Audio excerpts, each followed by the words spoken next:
야고보서 1장 1절 말씀을 본문으로 해서요, 주 예수 그리스도의 종 야고보, 주 예수 그리스도의 종 야고보라는 제목으로 말씀을 나누도록 하겠습니다.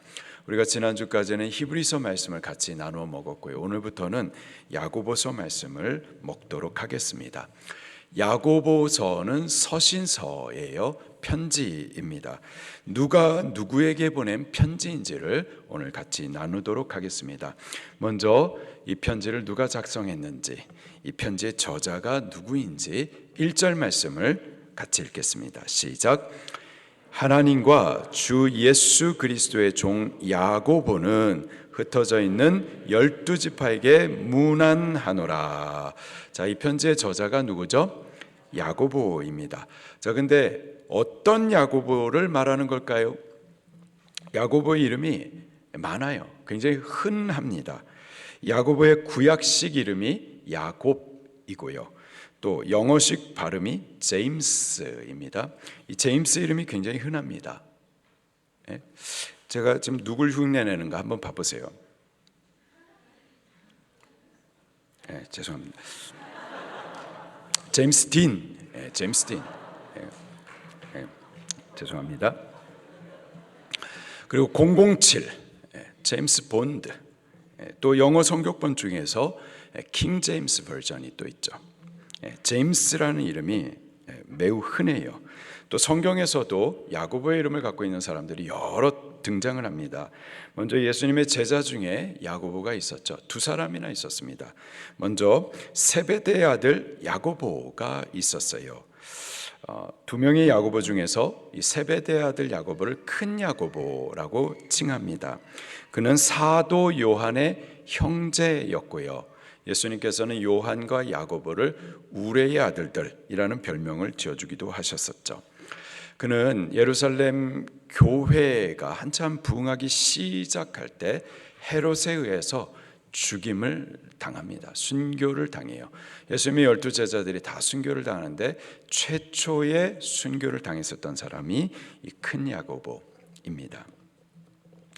또 다른 제자 중에 알페오의 아들 야고보가 또 있어요. 그를 작은 야고보라고도 부릅니다. 그리고 예수님의 또 다른 제자 중에 다데오라고 있는데 그 다데오의 아버지의 이름도 역시 야고보였었습니다. 그리고 마지막으로 예수님의 동생 야고보가 또 있습니다. 여러 야고보들 중에서 야고보서의 저자는 예수님의 동생 야고보예요. 예수님의 동생 야고보는 예수님 생전에는 예수님을 믿지 못했었습니다. 마태복음 13장 54절부터 이렇게 기록을 하고 있어요. 예수께서 고향으로 내려가사 그들의 회당에서 가르치시니 그들이 놀라 이르되 이 사람의 이 지혜와 이런 능력이 어디서 났느냐?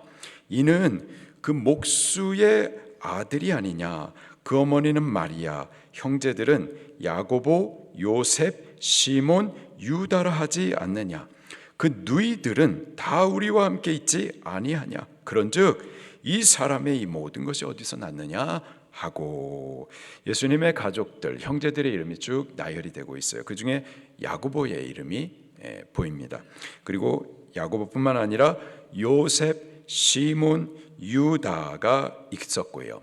그리고 이름이 밝혀지지 않은 누이들이 있었습니다. 누이들, 복수 형태로 되어 있죠. 적어도 두 사람 이상의 누이가 있었던 겁니다. 그 중에서 예수님은요, 첫째였었죠. 그 어머니 마리아가 처녀였었을 때 성령으로 태어나셨고, 나머지 동생들은 그 아버지 요셉과 마리아 사이에서 결혼한 후에 태어난 동생들입니다.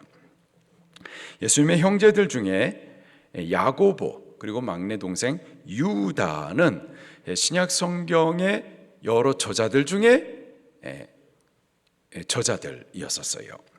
야고보는 야고보서를 기록했고요, 또 유다는 유다서를 기록했었습니다. 그러나 사실 야고보와 유다를 포함하여서 예수님의 가족들, 형제들 전부는 예수님 생전에 예수님을 믿지는 않았었어요. 오히려 예수님을 미쳤다 라고 여기면서 예수님의 사역을 조롱하고 또 방해하기까지 했었습니다.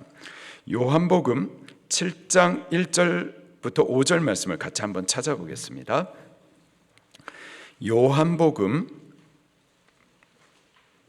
7장 1절부터 5절까지의 말씀을 같이 보겠습니다.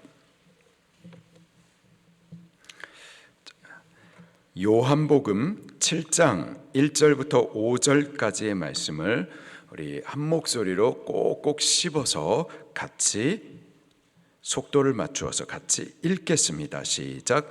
그 후에 예수께서 갈릴리에서 다니시고 유대에서 다니려 아니하심은 유대인들이 죽이려 함이로라. 유대인의 명절인 초막절이 가까운지라.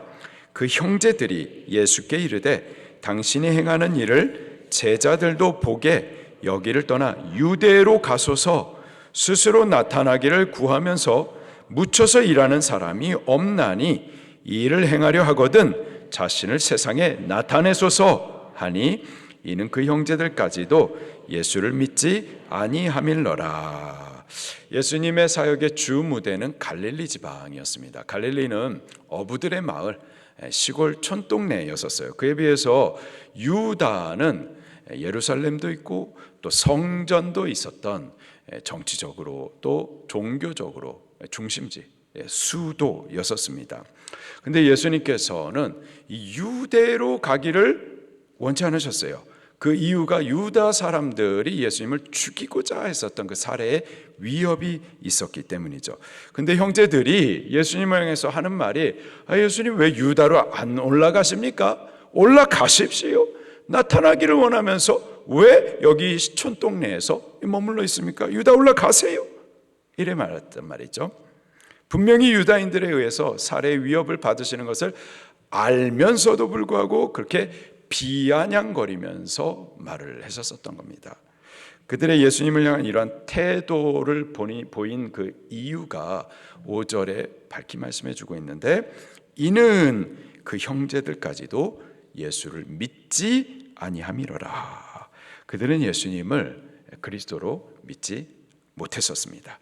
심지어 예수님이 미쳤다라고 여기면서 예수님의 그 사역을 방해하기까지 했었어요. 마가복음 3장 21절에 예수의 친족들이 듣고 그를 붙들러 나오니 예수님을 만류하려고 쫓아나왔다라는 거예요. 이는 그가 미쳤다 함일러라.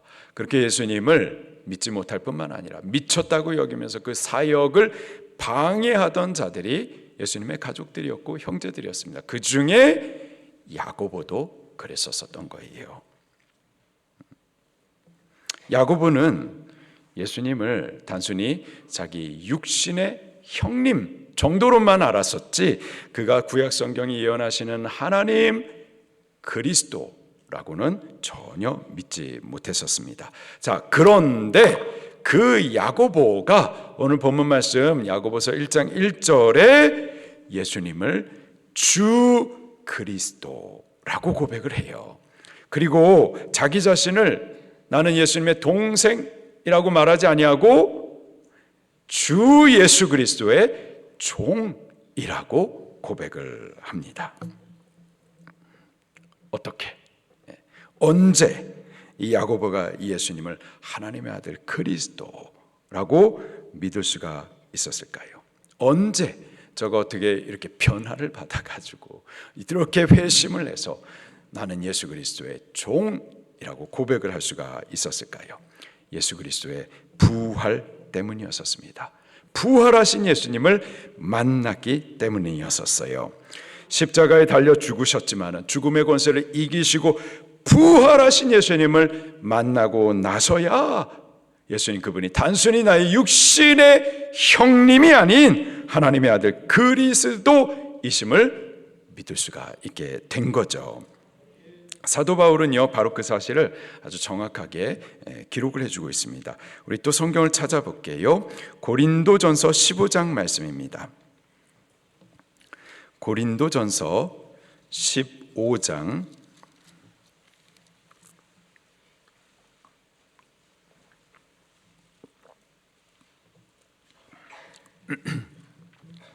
고린도전서 15장 3절부터 8절까지의 말씀입니다.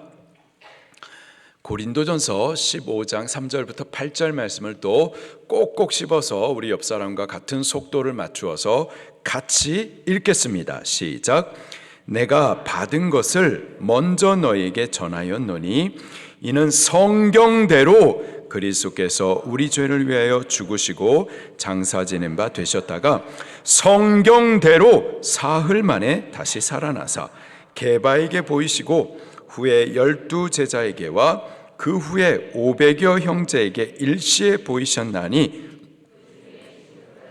대다수는 살아있고 어떤 사람은 잠들었으며 그 후에 야고보에게 보이셨으며 그 후에 모든 사도에게와 맨 나중에 만삭되지 못하여 난 자 같은 내게도 보이셨느니라. 아멘.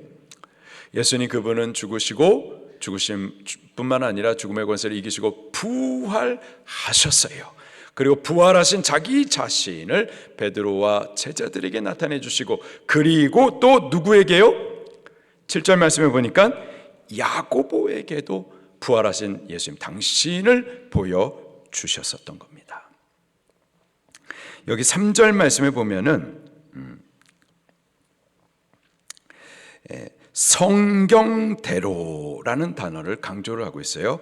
성경대로 그리스도께서 우리 죄를 위해서 죽으시고 장사 지낸 바 되셨다가 또 성경대로 사흘 만에 다시 살아나셨다. 여기서 말하는 성경은 구약 성경을 말하는 겁니다. 구약 성경이 우리에게 무엇을 가르쳐 주고 있는가? 여기 바울이 말하고 있는데 바로 그리스도를 가르쳐 주고 계시는 거예요. 그리스도가 우리 죄를 위해서 죽으실 것을 예언해 주시고 또 그리스도가 죽으셨지만 죽음의 권세를 이기시고 3일 만에 부활하실 이 사실을 구약 성경은 예언하고 계십니다. 그런데 그 성경대로 십자가에서 우리 죄를 위해서 대신 죽으신 분, 또 성경대로 죽음의 권세를 이기시고 부활하신 분 누구시죠? 예수 그리스도이십니다. 예수님은 바로 당신이 구약 성경이 계속해서 예언하고 약속하고 계시는 그 그리스도이심을, 당신이 우리를 위하여서 대신 십자가에서 죽어주셨고 또 죽으심의 권세를 이기시고 성경대로 부활하신 바로 그리스도이심을 증거하고 계시는 거예요. 그렇게 부활하신 이후에 당신이 바로 성경대로 오신 그 그리스도이심을 베드로와 제자들에게 보여주셨고 또 믿지 못하던 동생 야고보에게도 그렇게 보여주셔서 믿을 수 있게 해 주셨었던 겁니다.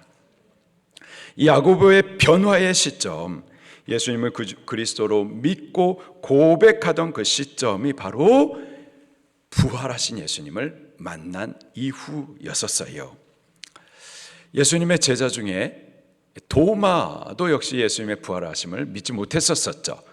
그를 부활하신 예수님께서 만나주십니다. 그 부활하신 예수님을 만났었을 때 도마가 자기의 손가락으로 못자국 난 예수님의 손에 넣어보고 허리에 넣어본 이후에 그 부활하신 예수님을 만나 뵌 이후에 저가 이러한 고백을 하죠. 나의 주 나의 하나님이시니이다. 믿지 못했던 야고보 역시 그 부활하신 예수님을 만나 뵙고 난 이후에 주 그리스도라고 고백을 할 수가 있었고 또 자기 자신을 주 예수 그리스도의 종이라고 고백을 할 수가 있었던 겁니다. 예수님의 제자들도 마찬가지였어요. 예수님께서 십자가에서 달리실 때 제자들 뭐 했나요? 다 도망가 버렸었어요.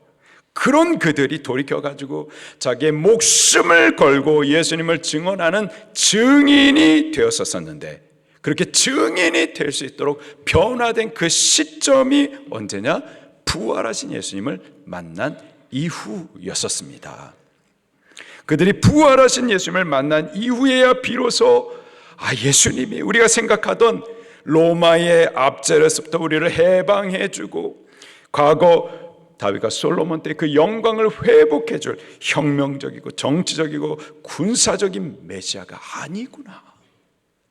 세상에 힘있는 왕처럼 이스라엘을 위해서 싸우시고 세상 나라 가운데 우리 유다를 힘있는 나라로 세우실 그런 차원의 메시아가 아니구나.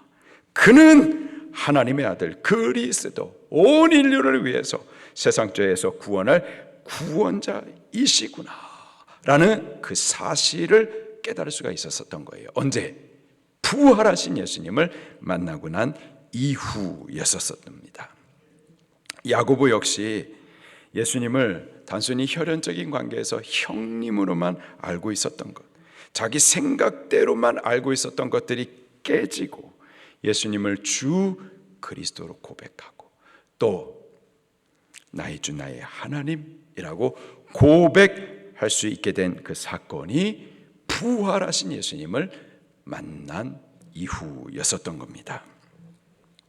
우리가 예수님을 나의 주님, 나의 하나님이십니다 고백할 수 있는 것, 그리고 주와 그리스도라고 영접하고 고백할 수 있는 우리 삶의 중요한 터닝 포인트, 참 신자의 신앙 고백을 할 수 있는 것은요, 반드시 죽으시고 부활하신 예수님을 인격적으로 체험적으로 만나야만 가능해요. 우리 집안이 뭐 신앙의 3대, 4대, 5대 의미 없어요. 의미 없더라고요.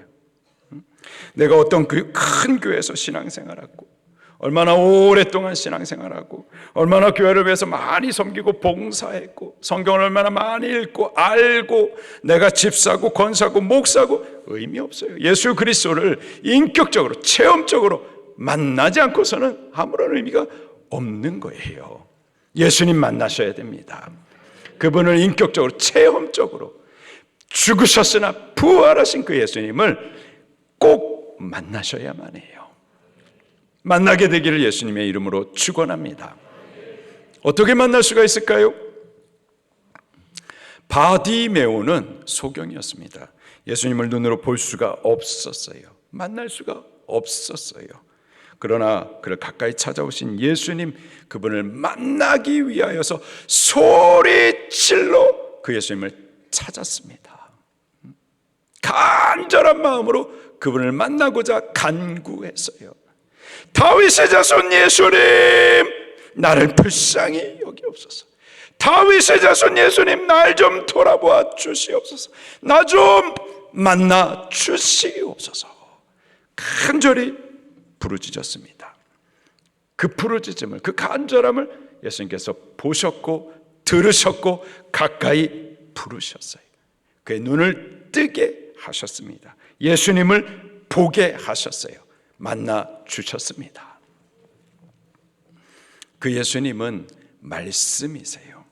지금 이 시간에도 말씀 가운데 우리를 가까이 찾아와 주십니다.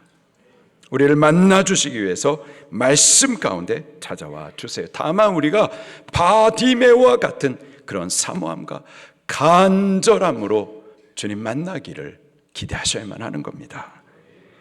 말씀을 들을 수 있도록, 또 이 말씀을 통하여서 예수님을 만날 수 있도록 사모하셔야 돼요.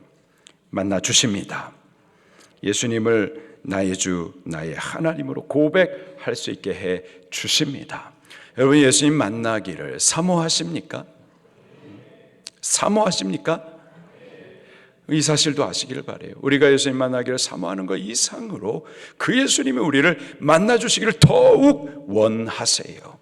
바디메오가 예수님 만나기를 간절히 원했지만 사실 그 바디메오를 만나 주시기 위해서 예수님께서 먼저 여리고 성으로 올라가셨었던 겁니다. 우리가 예수님 만나기를 원하는데요, 예수님 그분은 우리를 만나 주실 준비가 되어 있고요, 만나 주시기를 주님도 간절히 원하세요. 다만 우리가 그 예수님을 바디메오와 같이 사모함으로 찾으시기를 예수님 이름으로 축원합니다. 야고보는 죽으시고 부활하신 예수님을 만난 이후부터는 예수님을 당신이 육신의 형님으로 알지 않았었습니다. 저가 뭐라고 고백하느냐? 주 예수 그리스도의 종 야고보. 예수님을 형님이라고 말하지 아니하고 주 그리스도라고 고백을 합니다. 예수님을 만난 이후에 야고보가 예수님 내 형님이라고, 내가 예수님의 동생이라고 자랑할 수 있지 않겠습니까? 자랑할 만하잖아요. 내가 나하고 예수님하고 뭐 형이고 동생이야. 밥도 같이 먹고 뭐 교회도 같이 다니고 내가 이런 사람이야 라고 예수님과의 그 관계를, 육신적인 관계를 자랑할 수 있잖아요. 자랑할 만하잖아요.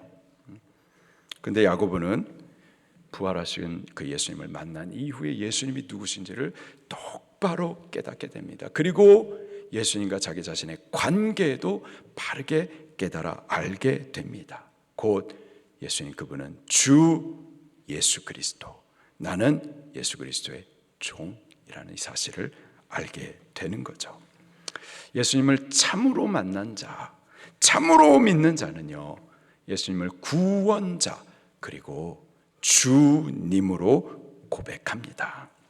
예수님을 내 삶의 주님으로, 내 인생의 왕으로, 그리고 그분의 말씀을 왕의 명령으로 받들어 따르게 되어 있어요. 예수님을 주님으로, 왕으로, 그렇게 우리가 섬기는 자세로 변화가 된다고요. 그리고 그분의 말씀을 명령, 왕의 명령으로 그렇게 존중히 받아 순종하게 된다고요. 그분의 몸이신 교회를 섬기게 되어 있습니다. 우리가 그렇게 되기를 예수님 이름으로 축원합니다. 자, 야고보 사도는요, 죽으시고 부활하신 그 예수님을 만난 이후에, 그래서 예수님을 주 그리스도라고 고백하고 자기 자신을 그리스도의 종이라고 고백한 이후에는요, 전에는 믿지 못했다가 예수님을 만난 이후에는 예루살렘 교회의 대표 사도가 됩니다. 예수님의 제자들, 사도들이 예루살렘 교회에 있었음에도 불구하고 오히려 그들보다도 더 대표성을 가진 중요한 사도가 되어져요. 그 사실을 사도 바울과의 두 번의 만남을 통해서 확인할 수가 있습니다. 바울이 바울 되기 전 사울이었을 때에, 예수님을 알지 못했었을 때에 교회를 잔멸하고 예수님 믿는 성도들을 잡아 옥에 던졌었죠. 그렇게 교회를 크게 핍박을 했었습니다. 그리고 다메섹으로 도망간 성도들, 그들까지 잡아넣기 위하여서 다메섹으로 가는 길에 큰 빛 가운데 부활하신 예수님을 저도 만나게 되죠. 그리고 회심합니다. 그 회심한 후에 이제 바울이 예수님의 제자들, 교회의 사도들을 만나기 위해서 예루살렘 교회를 찾아가요. 그때 다른 모든 사도들을 대표하여서 야고보 사도를 만나게 됩니다. 갈라디아서 1장 17절 말씀에 보니까는 또 나보다 먼저 사도된 자들을 만나려고 예루살렘으로 가지 아니하고 아라비아로 갔다가 다시 다메섹으로 돌아갔노라. 그 후 3년 만에 내가 게바를 방문하려고 예루살렘에 올라가서 그와 함께 15일을 머무는 동안에 주의 형제 야고보 외에 다른 사도들을 보지 못하였노라. 다른 사도들을 왜 보지 못했었을까요? 다른 사도들은 이 바울로 변화된 이 사울을 의심하고 두려워해서 도망갔었던 겁니다. 오직 야고보가 진실된 마음으로 이 바울을 환영하여 맞아 주었었던 거죠. 야고보도 바울처럼 전에는 예수님을 믿지 못해가지고 예수님을 조롱하고 미쳤다고 하고 또 대적하기도 했었던 자였었기 때문에, 대적했었던 바울이 예수님 믿고 회심했다라는 이 사실에 대해서 믿어줄 수가 있었었던 거죠. 그때 야고보는 예수님의 12사도들과 함께 예루살렘 교회를 담당했었던 사도였었고요. 그리고 그냥 사도들 중에 한 사람 정도가 아니라 예수님의 다른 제자들보다 더 대표성을 갖고 있었던 대표 사도였었던 것을 확인할 수가 있습니다. 갈라디아서 2장 9절 말씀에 야고보를 바울이 이렇게 또 묘사를 해주고 있습니다. 또 기둥같이 여기는 야고보와 게바와 요한도 내게 주신 은혜를 알므로 나와 바나바에게 친교의 악수를 하였으니 우리는 이방인에게로 그들은 할례자에게로 가게 하려 함이라. 지금 예루살렘 공회의 사건을 두고서 하는 말입니다. 바울이 안디옥 교회에 파송을 받아가지고 1차 선교 여행을 떠나요. 큰 은혜가 있었습니다. 다시 돌아와서는 그간에 있었었던 선교 사역 가운데 있었었던 하나님의 큰 은혜를 이 안디옥 교회와 간증하여 나눕니다. 은혜가 풍성했었어요. 한편 예루살렘에서 온 어떤 유대인 성도들이 바울이 전해 주었었던 오직 예수, 오직 믿음의 이 복음 외에 다른 복음을 말하는 거예요. 곧 예수님 믿어도 할례가 필요하다, 율법을 행해야 된다. 마치 예수님의 복음이 약간 충분하지 못해가지고 우리가 그 위에 뭔가를 또 더해야만 하는 것처럼 다른 복음을 전했었던 거죠. 그래서 바울이 이 복음에 대해서 분명히 해야 되겠다라는 그 필요성을 알고서 예루살렘에 있는 교회를 찾아갑니다. 그게 세계 제1차 교회 회의 예루살렘 공회입니다. 그때 바울이 전하는 오직 예수, 오직 믿음으로 얻는 이 구원의 복음에 대해서 정식적으로 인준해 주었었던 사도들이 베드로, 요한, 그리고 야고보였었어요. 이 세 명의 사도가 예루살렘 교회를 대표하던 사도들이었습니다. 그런데 바울은 이 세 명의 사도들의 이름을 기록하는 그 순서를 보게 되면은 베드로보다도 요한보다도 야고보를 먼저 기록을 해주고 있습니다. 순서가 중요해요. 이 순서는 대표성을, 중요성을 말해주는 겁니다. 이 바울이 사울이었었다가 회심한 이후에 아무도 그를 만나주려 하지 않을 때에 바나바가 바울을 인도를 해주죠. 그리고 바울과 바나바가 연합해서 같이 사역도 하고 제1차 선교도 함께 합니다. 그때만 하더라도 성경은 바울의 이름 앞서 바나바의 이름을 먼저 썼었어요. 바나바와 바울이었었습니다. 그러다가 그 순서가 바뀌어요. 바울과 바나바로 바뀝니다. 그 중요성, 대표성이 바나바에서 바울로 전환이 됐었던 겁니다. 그렇게 이름의 순서는 대표성과 중요성을 강조해 주는 거예요. 여기 지금 바울이 예루살렘 교회의 대표 사도들을 말할 때에 그 이름의 순서를 보면은 베드로보다도 요한보다도 누구요? 야고보 사도를 먼저 기록을 해주고 있어요. 그 말은 곧 야고보 사도가 예루살렘 교회의 가장 대표성을 갖고 있는 중요한 수사도였다라는 사실을 입증해 주는 겁니다. 그러면서 그 야고보에 대해서 묘사하는 말이 기둥같이 여기는 야고보였었어요. 야고보는 예루살렘 교회 여러 사도들 가운데에 기둥같이 여겨지는 수사도였었던 거죠. 그가 전에는 믿지 못했던 자였는데 지금은 교회를 섬기는 복음의 종, 그리스도의 종이 되었었던 겁니다. 여러분, 우리 가족 중에 아직까지 예수님 믿지 못하는 분들이 있을 거예요. 우리가 오래 기도해 왔는데 아직까지도 믿지 못함으로 인해서 우리 마음이 조급하고 또 슬픔도 있겠지만 포기하지 마십시다. 야고보가 그랬어요. 야고보뿐만 아니라 바울도 그랬었어요. 전에 예수님을 믿지 못했던 자였어요. 조롱하고 박해하던 자였었습니다. 그러나 예수님 그분을 만나주시고 만난 이후에는 그리스도의 종으로서 교회를 힘있게 섬기는 자들이 되죠. 우리 아직까지 예수님 믿지 못하는 가족들에 대해서도 이러한 소망을 갖고 기도하기를 포기하지 마십시다. 자, 마지막으로 야고보는요, 이렇게 예루살렘 교회를 잘 섬기다가 AD 69년에 순교합니다. 유대인들에 의해서 돌 맞아 죽임을 당해요. 그가 예수님 믿는다라는 이유 때문이었습니다. 예수님 믿는다라는 이유 때문에 저가 다른 잘못한 게 없어요. 예수님 믿는다라는 그 이유가 순교의 이유가 됐었던 거죠. 그가 섬기던 교회는 예루살렘 교회이죠. 예루살렘이 어떤 곳이었죠? 예수님을 십자가에 못 박아 죽였었던 곳입니다. 그리고 큰 야고보를 죽였었던 곳이고 스데반 집사님을 돌로 쳐 죽였었던 곳이 바로 예루살렘이에요. 그 핍박과 또 순교의 땅 예루살렘에서 강포한 백성들 가운데에서 끝까지 교회를 지키다가 결국 그도 순교를 당하게 됩니다. 그가 예수님의 동생 야고보이고 이 야고보서의 저자입니다. 자, 그렇다면은 이 야고보는 누구에게 이 야고보서 편지를 쓰고 있는 걸까요? 이 야고보서의 수신자는 누구일까요? 1절 말씀을 다시 한번 읽겠습니다.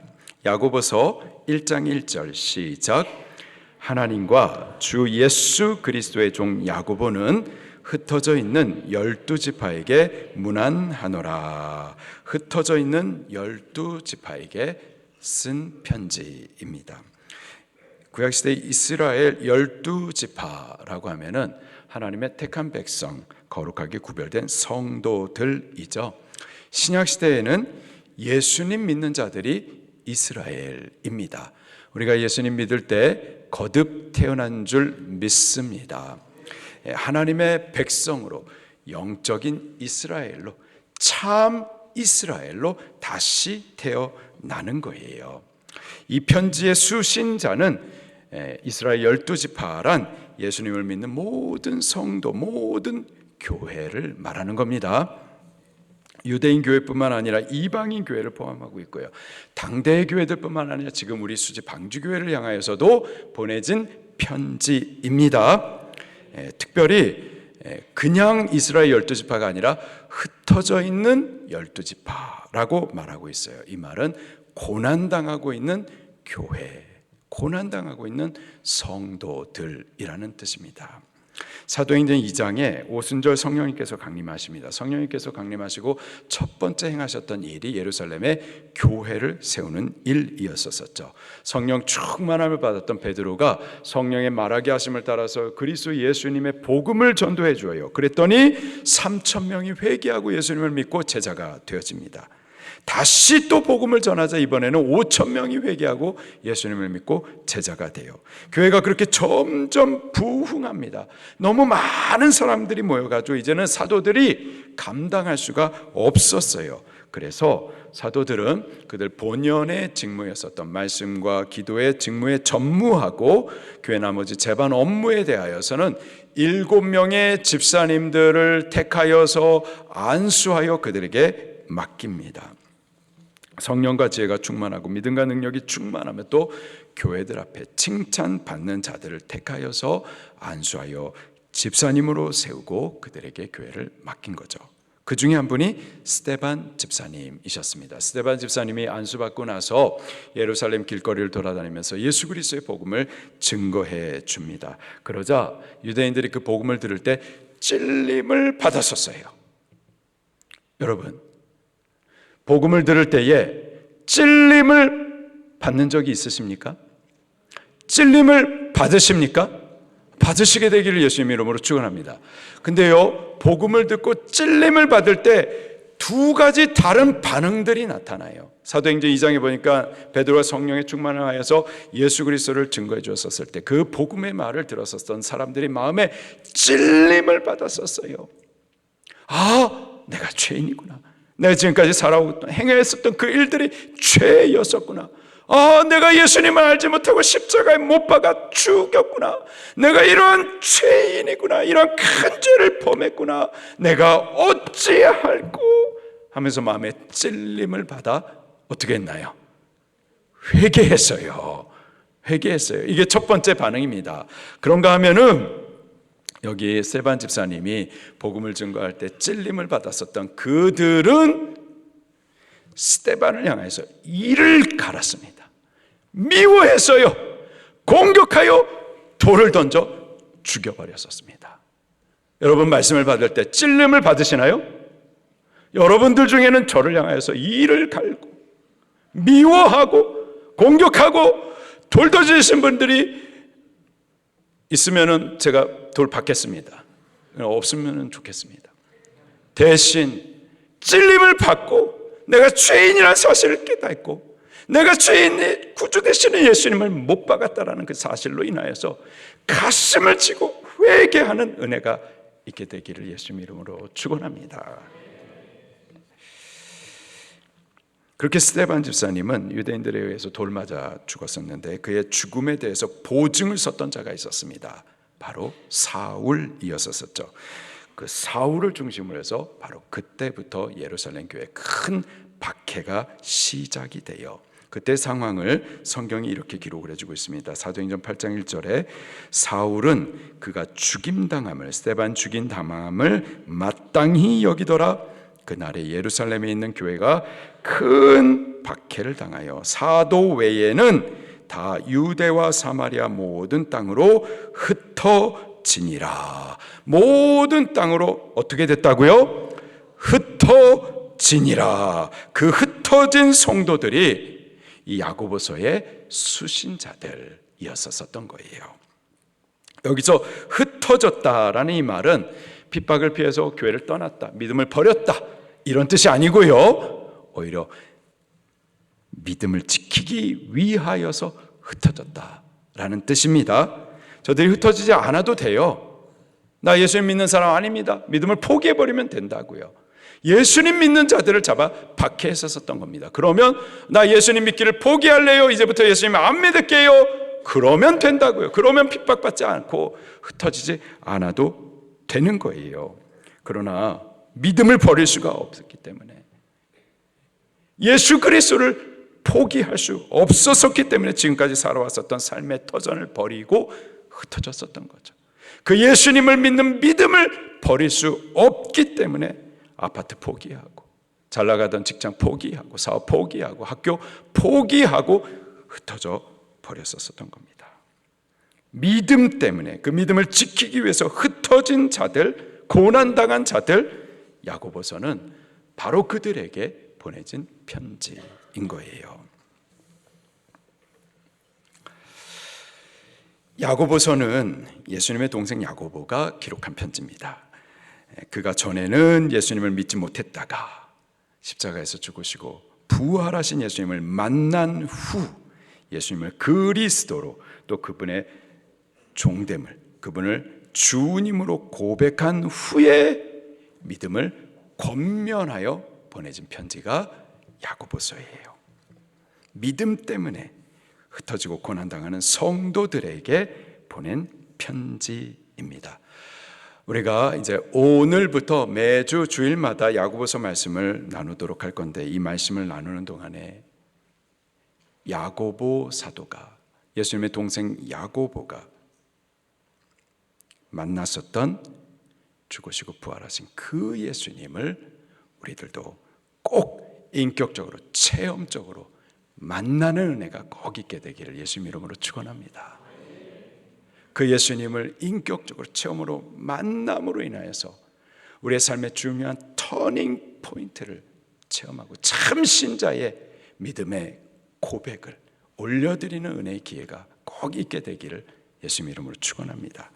그리고 지금 우리들 중에는 또 믿음 때문에 어려움 당하고 손해도 보고 고난 당하시는 분들이 계실 텐데, 이 야고보서 말씀을 통해서 예수님께서 우리들에게 쓰시는 이 편지를 통하여서 주님의 음성을 들으시고 여러 가지 환난 어려움이 있지만은 위로도 용기도 받으시면서 우리 믿음을 견고히 세워나갈 수 있는 은혜가 꼭 있게 되기를 예수님 이름으로 축원합니다. 말씀 붙들고 통성으로 기도하시겠습니다.